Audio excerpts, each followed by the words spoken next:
উত্তাল রাজ্য বাংলা মানেই বলা হয় রাজনীতির কথা, কিন্তু এবার এই বাংলার রাজনীতিতে আবার পথ দেখাচ্ছে যাদবপুর। না, যাদবপুর বিশ্ববিদ্যালয় নয়, এবার রাজনীতির ময়দানে নামছেন যাদবপুরের মেয়ে রুবি গুপ্ত।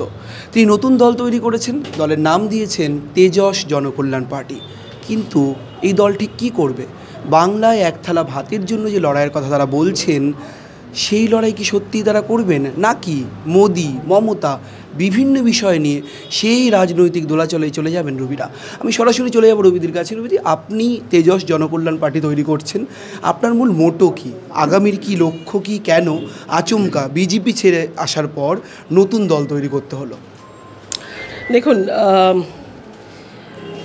আগের পার্টি যার আপনি নাম করলেন, আমি বারবারই বলেছি কেন কি কিসের জন্য ছাড়লাম, এত ডিটেলসে না গিয়ে এটাই বলা ভালো যে ওদের ওই পার্টিতে থাকতে গেলে যে বৈশিষ্ট্য দরকার হয়, যে ধরনের দক্ষতা দরকার হয়, সেটা হয়তো আমার মধ্যে ছিল না। আমি হয়তো সুটেবল ছিলাম না, তাই জন্য আমি মনে করেছি বেরিয়ে আসা, আলাদা হয়ে যাওয়াটাই বেটার পার্টি থেকে।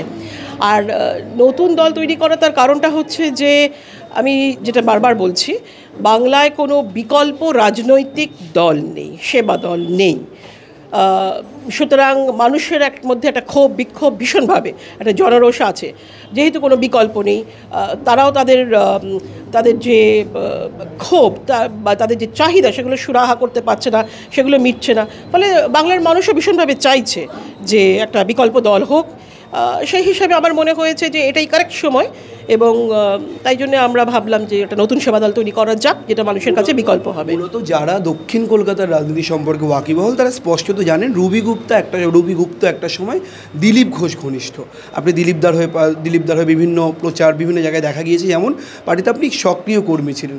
যখন শুভেন্দু জমানা শুরু হলো, কোনো কি সমস্যা তৈরি হলো যেখানে গিয়ে আপনাকে নতুন করে ভাতের লড়াই লড়ার জন্য নতুন দল তৈরি করতে হচ্ছে? না না না না, এই সমস্তগুলো বলবে না। দিলীপ ঘোষ অত্যন্ত প্রাজ্ঞ নেতা, বর্ষিয়ান নেতা, এবং উনি নমস্য। উনি অনেক দিন ধরে রাজনীতি করছেন, রাজনীতি বোঝেন ভালো, এবং সবথেকে বড় কথা, দিলীপদা আদারওয়াইজ মানুষ হিসেবেও খুব অত্যন্ত উত্তম মানুষ। তবে আর শুভেন্দু অধিকারী মহাশয়কে আমি চিনি না, আমি জানি না। ফলে আমি যখন বিজেপি ছেড়ে এসেছি, তখন আমার সঙ্গে ওনার কোনো প্রত্যক্ষভাবে কোনো পরিচয় বা কোনো সাক্ষাৎ ইত্যাদি কোনো কিছুই হওয়ার কোনো অবকাশও ছিল না, আর হয়ওনি। ফলে এইসবের কোনো রিজন না। কারণ ওইটাই আমি বললাম তো আপনাকে, যে ধরনের দক্ষতা বা যে ধরনের বৈশিষ্ট্য দরকার হয় ওই পার্টিতে থাকতে গেলে, আমার হয়তো সেটা ছিল না, এবং সেজন্য হয়তো আমি সুটেবল ছিলাম না ওই পার্টির জন্য। সেজন্যই আমার ত্যাগ করা ওই পার্টি। আপনি শিক্ষিত, আপনি সুবক্তা, বিভিন্ন রকমভাবে রাজনৈতিক যা যা গুণাবলী প্রয়োজন হয় মানুষের, আপনার মধ্যে রয়েছে। জনকল্যাণ পার্টি যেটা আপনি তৈরি করলেন বা আনুষ্ঠানিকভাবে প্রকাশ করলেন সাংবাদিকদের সামনে, এই পার্টির মূল লক্ষ্য, যে প্রশ্ন আমি করছিলাম, মূলত রাজ্যের যে সরকার চলছে তার বিরুদ্ধে যেমন আপনার লড়াই, বলছেন কেন্দ্রীয় সরকারের বিরুদ্ধে লড়াই রয়েছে, এই লড়াই মূলত কোন কোন ইস্যু নিয়ে আপনারা এগোবেন? সামনে নির্বাচন রয়েছে 2026-এ। দেখুন, রাজ্য সরকারের বিরুদ্ধে সমগ্রভাবে লড়াই, এটা আমি কখনোই বলিনি।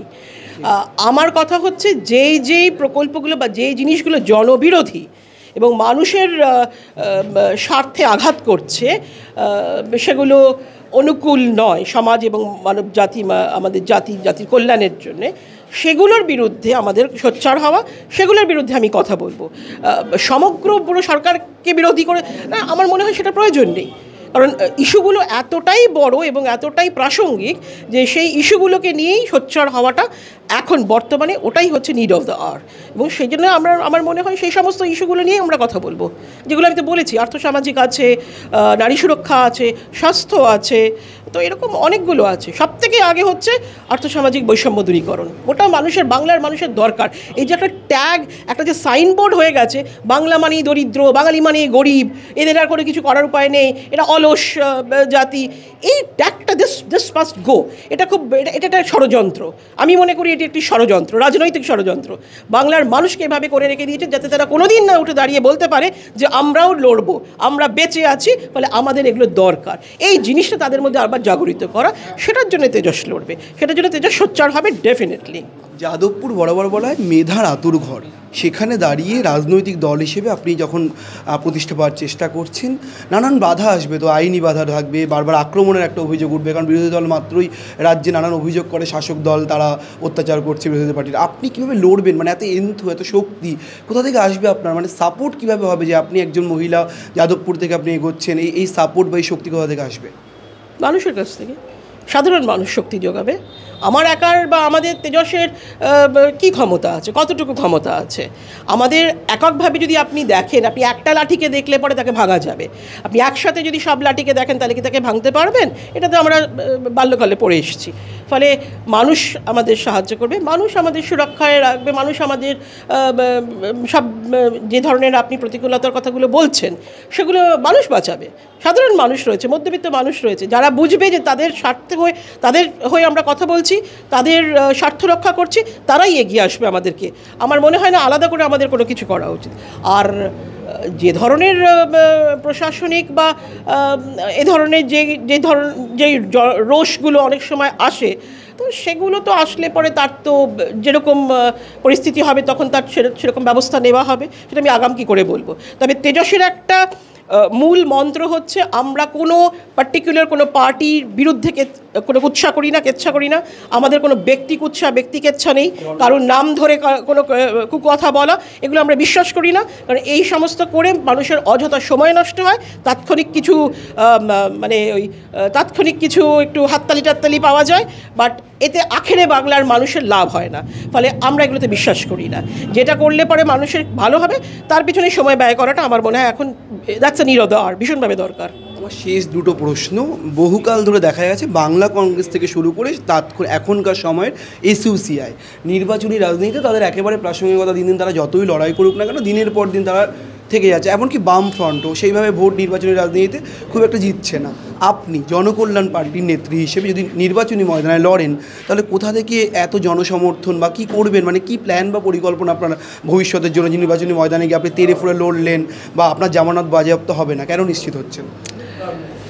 রাজনীতিতে এত প্ল্যান প্রোগ্রাম করে কাজ হয় না। রাজনীতি এমনই একটা বল গেম যেখানে আগামী মুহূর্তে কী হবে আপনি জানেন না। ফলে এখানে জ্যোতিষ চর্চা করা যায় না যে আমি এটা হলে এটা করব, এটা হলে এটা করব। You can't play statistics in politics. So therefore মানুষের যদি সমর্থন থাকে, সাধারণ মানুষের যদি সমর্থন থাকে, আপনি সব বৈতরণী পার হয়ে যেতে পারবেন। ফলে আমার মনে হয় না, সবথেকে বড় জিনিস হচ্ছে মানুষের সমর্থন।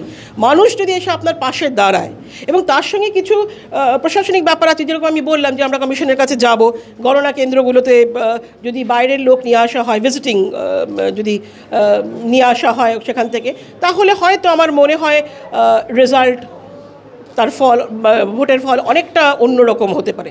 ব্যতিক্রম তো হবেই ডেফিনেটলি, কিন্তু সেটা কতটা কার্যকরী হবে সেটা আমি বলতে পারছি না। তবে মানুষ, আমরা সব কিছু মানুষের উপর ছেড়ে দিয়েছি। মানুষ যদি সাথে থাকে সব কিছু হবে, এছাড়া অন্য কোনো উপায় নেই। কেউ কিছু করতে পারে না। আপনি যেসব পার্টিগুলোর নাম বললেন তাদের তো মানুষ অলরেডি দেখেছে। 34 বছরটা তো কম সময় নয়, তো সেই সময়টা তো তাদের দিয়েছে, তারাও কিছু ভালো কাজ করেছে। বাকিটা কিন্তু তাদের খারাপ কাজ বা মানুষ বিরোধী, জনবিরোধী কাজ এত বেশি হয়ে গেছিলো যে ভালোগুলো অলমোস্ট ঢেকে গেছে। তার ফলে মানুষের একটা সাধারণ মানুষের প্রবণতা থাকে, যেগুলোতে তারা আঘাত পায়, আহত হয়, সেগুলো বেশি মনে থাকে। তো দেয়ারফর মানুষ তো তাদেরকে অলরেডি প্রত্যাখ্যান করেছে। বারবার ইলেকশনে আমরা দেখেছি তাদের প্রত্যাখ্যান করেছে। আমার মনে হয়, এটা আমার প্রত্যয়, আমার বিশ্বাস যে মানুষ একবার অন্তত তেজসকে চান্স দিয়ে দেখবে। যে সবাইকে তো দেখা হলো, তেজসকে দিয়ে দেখি, এবং তারা জানে যে তেজস যে কথাগুলো বলবে, যে প্রমিসগুলো করবে, সেগুলোতে তারা বজায় থাকবে, টিকে থাকবে, এবং সেগুলোকে একটা রূপরেখা দেবার ডেফিনেটলি চেষ্টা করবে। পথে নামবেন কবে? এর মধ্যেই শিগগিরই নামছি আমরা খুব শিগগিরই। নিজেদের মধ্যে আলোচনাটা করিনি, আমাদের পরপর অনেকগুলোই রয়েছে, কার্যকর রয়েছে। কোন কার্যক্রমটা কীরকমভাবে আমরা করবো আমরা সে জানিয়ে দেবো, আপনাদের প্রত্যেকটাই আমরা জানিয়ে দেবো। কবিতায় রুবি রায়কে মনে পড়লেও এবার যাদবপুরের রুবি গুপ্তকে রাজনৈতিক ময়দানের নেতৃত্বরা মনে করবেন কি করবে না তা কিন্তু সময় বলবে। ক্যামেরায় শুভজিতের সঙ্গে রমেন দাস, সংবাদ প্রতিদিন .in।